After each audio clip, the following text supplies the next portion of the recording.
Nur indem man sich kümmert, kann man auch die jungen Talente behalten. Und das geht einfach nur so durch.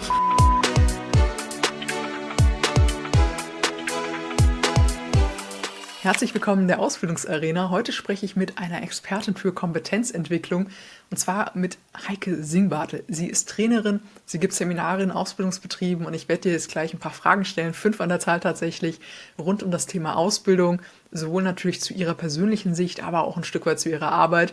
Und damit begrüße ich Sie recht herzlich hier. Hallo Heike. Ja, Michelle, schön, dass ich da sein darf. Vielen herzlichen Dank für die Einladung und ich freue mich total, dass ich jetzt gleich was über mein Herzensthema mit dir erzählen kann. Ja, sehr schön. Da bin ich sehr gespannt. Genau, es geht um das Thema Ausbildung. Das vereint uns ja alle hier. Und was ist denn so deine Perspektive auf die Herausforderungen in der Azubi-Branche, ja, die Ausbildungsbetriebe im Jahr 2025 so erwartet oder auch aktuell schon haben? Ja, das ist, also ich würde mal sagen, für 2025 ist jetzt meine persönliche Einschätzung. Generell ändert sich nicht viel, als dass sich die Sache einfach immer mehr zuspitzt. Also meine Hauptzielgruppe sind ja kleine und mittelständische Betriebe und die, finde ich, trifft es dann umso mehr, weil dadurch, dass ja immer weniger Azubis werden, ist der Kampf nicht nur um die Azubis da, sondern gleichzeitig die Konkurrenz mit den größeren Betrieben. Und da müssen die halt deutlich mehr gucken, wie sie an ihre jungen Leute kommen. Und dazu kommt einfach auch, die Anforderungen an die Ausbildung steigt immer mehr oder wird immer umfänglicher, was eben kleine und mittelständische Betriebe auch nicht so gut leisten können wie jetzt die großen. Also ich sehe eigentlich für die kleineren Betriebe da noch größere Probleme herankommen als für die größeren. Und das ist in vielerlei Hinsicht, ob es jetzt Generationenwechsel ist, Sichtbarkeit ist, genau, das alles spielt da so rein. Generell wird es schwieriger. Ja, genau, das ist auch gleichzeitig das Thema der zweiten Frage, ne, mit Blick auf den demografischen Wandel. Was erlebst du denn in deiner täglichen Arbeit so an konkreten Herausforderungen? Jetzt waren wir ja eben sehr abstrakt, aber hast du noch so ein paar konkrete Beispiele, wo es denn jetzt schon ein bisschen hakt, eben mit den Generationen und dem, was auch, ja, auch für die Azubi-Branche noch kommt in den nächsten Jahren?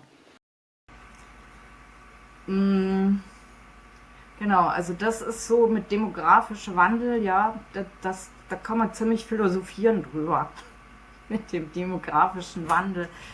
Ähm, Ich sagen wir mal so, also für mich ist der demografische Wandel nicht nur diese reinen Zahlen, also Generation X, Y, Z, Alpha, wie sie alle heißen, gehen von bis, sondern da spielt noch viel, viel mehr rein. Also beispielsweise die Werte, die Lebenswelten, die Entscheidungsprozesse von den jungen Menschen, ähm, weil, also ich finde, die jungen Menschen haben heute viel, viel mehr Möglichkeiten und nehmen sich auch die Zeit, um aus diesen vielen Möglichkeiten einfach rauszusuchen, was am besten zu mir passt. Und das ist es eben genau. Also vor vielen Jahren ging es einfach so pragmatisch, okay, ich mache das jetzt, diese und jene Ausbildung, weil eine solide Ausbildung ist gut. Und heute gucken die wirklich, ja, passt das zu mir?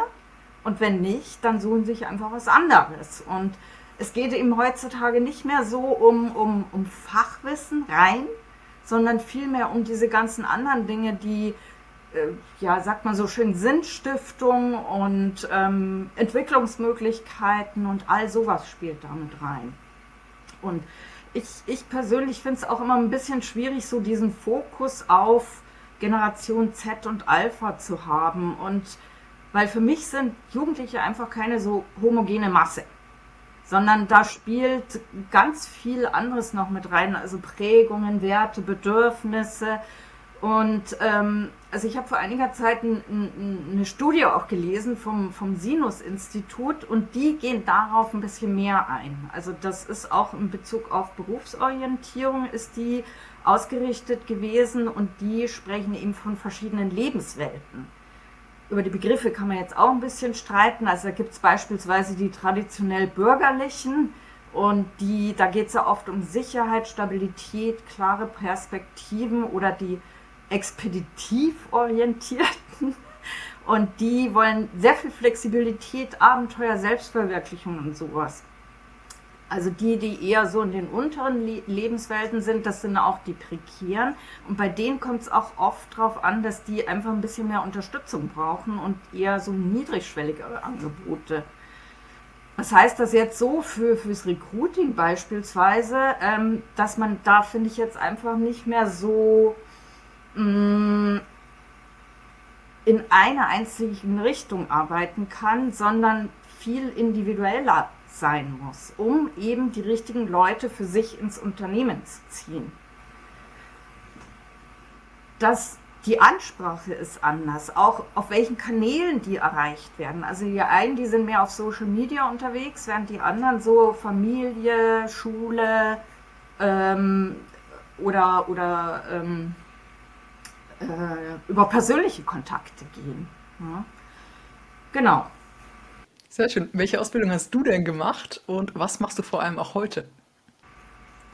Ja, also ich komme ursprünglich muss man schon sagen, aus dem Gastgewerbe. Ich habe eine Ausbildung gemacht zur Hotelkauffrau, bin dann über verschiedene Umwege eben im Administration, Organisation in Unternehmen zum Bereich Erlebnispädagogik und Trainerin für Kommunikationspsychologie gekommen und bin auch Ausbilderin und bin jetzt da, wo ich bin und arbeite in erster Linie eben mit dieser Zielgruppe junge Erwachsene, Berufsanfänger und Auszubildende und versuche da oder unterstütze sie da so ein Stück weit in allem, was jetzt nicht so das Fachliche anbelangt.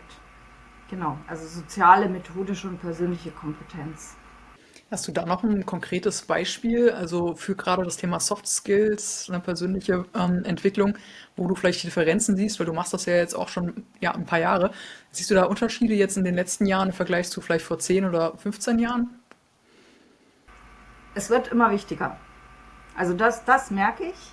Also die jungen Leute tun sich tatsächlich immer ein bisschen schwerer, da gerade im persönlichen Bereich auch oder eben auch sozial, also alles was so Teamfähigkeit und sowas, wie man so schön sagt, anbelangt, da tun die sich echt schwer. Ein großes Thema sind auch immer Konflikte, die wir mit ihnen bearbeiten. Wie gehe ich da ran und wie komme ich da raus, wenn dann da mal einer ist.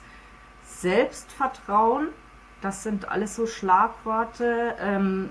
Selbstständigkeit oder selbstorganisiertes Arbeiten. Also das sind alles so Themen, die finde ich, immer wichtiger werden. Wo es auch wichtig ist, dass man drauf schaut.